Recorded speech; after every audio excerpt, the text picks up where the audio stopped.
رمضان ایام معدودات، چند دن گرتی گئی۔ آج 15واں روزہ ہے، نصف رمضان گزر چکا، پیچھے 14 یا 15 رہ گئے، یا برابر یا اس سے بھی کم رہ گئے۔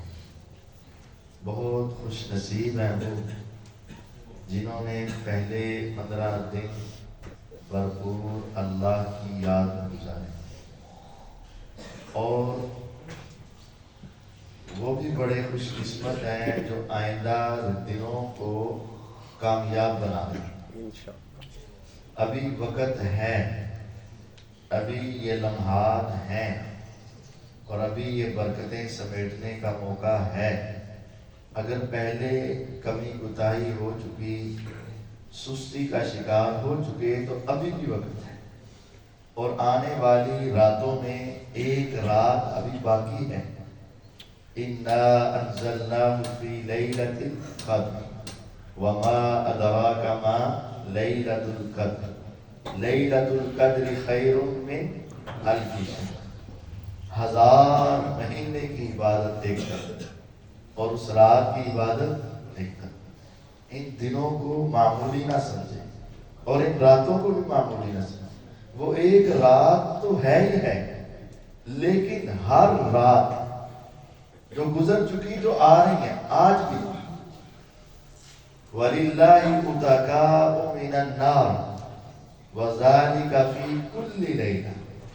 ہر رات ہی اللہ تعالیٰ بہت سارے افراد کو جہنم سے آزاد کر دیتا ہے، بہت سارے افراد۔ اس کا مطلب وہ ایسے ہوتے ہیں جن پر رب ناراض ہوتے ہیں، اور وہ جہنمی بن چکے ہوتے ہیں، لیکن ان راتوں کی عبادت، قیام، تلاوت یا افطاری کے وقت دعاؤں کی وجہ سے میرا رب اس رات اسے جہنم سے آزاد کر دے۔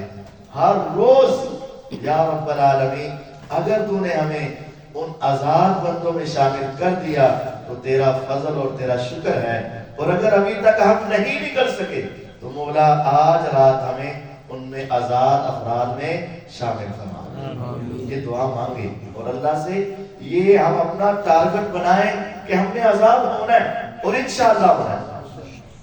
اب غور کریں، بندہ مومن یہ چاہتا ہے کہ تہجد ادا کرے، لیکن اگر اس کے پاس وقت نہیں، اپنی بیماری کی وجہ سے، یا وقت نہیں اپنی مصروفیات کی وجہ سے، یا اس کا جسم ایسا تھکاوٹ والا ہے کہ اس سے نہیں کھڑا ہوا جاتا، نہیں پڑی جاتی، یا پھر کوئی شخص اس کے پاس مال ہے لیکن دل اتنا نہیں ہے کہ وہ نفلی صدقہ و خیرات کرے، یا پھر کسی شخص کے پاس زندگی تو ہے لیکن دل میں اتنا حوصلہ نہیں کہ وہ جہاد کرے، اور وہ چاہتا ہے کہ مجھے جہاد کے برابر ثواب مل جائے، اور وہ چاہتا ہے کہ مجھے رات کے قیام اور تہجد کے برابر ثواب مل جائے، اور وہ چاہتا ہے کہ مجھے بڑے سے بڑے سخی کے برابر ثواب مل جائے۔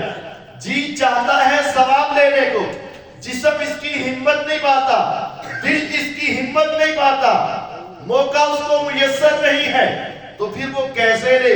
من حالہ اللیل ان یقابضہ او بخل من المال ان ينفقہ او یخاف عن العدو ان یقاتلہ۔ نبوت کی زبان، پیغمبر علیہ السلام کا فرمان، جو رات کو بیدار نہیں ہو سکتا، مال تو ہے نفلی صدقہ نہیں کر سکتا، جسم تو ہے لیکن جہاد نہیں کر سکتا، اور وہ چاہتا ہے اس کا ثواب کما لے، فَلْيُكْثِرْ سبحان اللہ وبحمدہ، سبحان اللہ وبحمدہ، سبحان اللہ وبحمدہ۔ وہ کثرت سے اپنی زبان سے ان کلمات کو جاری کر دے، ان کلمات کی بدولت، ان کلمات کے سبب اللہ اسے راتوں کے قیام، دن کے جہاد اور سخاوت کے برابر ثواب عطا کریں گے۔ کتنی سخاوت! وَهُوَ أَحَبُّ إِلَى اللَّهِ عَنْ جَبَلِ ذَهَبٍ أَن